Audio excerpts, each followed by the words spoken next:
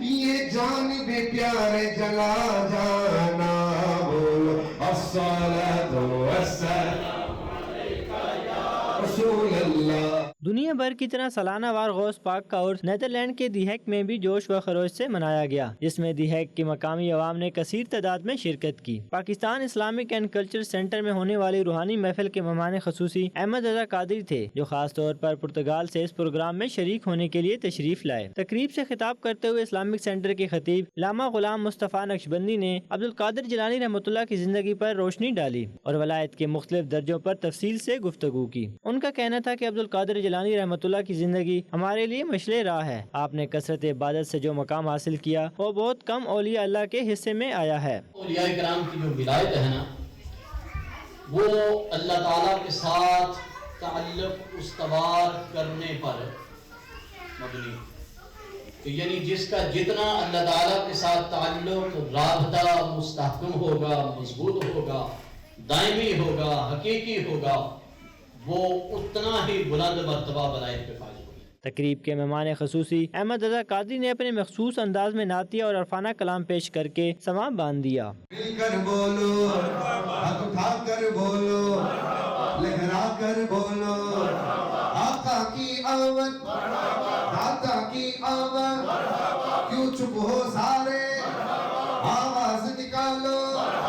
محفل کے شرکاء کا مزید کہنا تھا کہ اس قسم کی روحانی محافل سے نہ صرف بزرگان دین کی خدمت کو خراج عقیدت پیش کرنے کا موقع فراہم کرتی ہیں، بلکہ تارکین وطن کی نئی نسل کو اسلام کے ساتھ اپنا تعلق قائم رکھنے میں بھی مددگار ثابت ہوتی ہیں۔ ڈاکٹر محمد کامران، 92 نیوز، دی ہیگ، نیدرلینڈ۔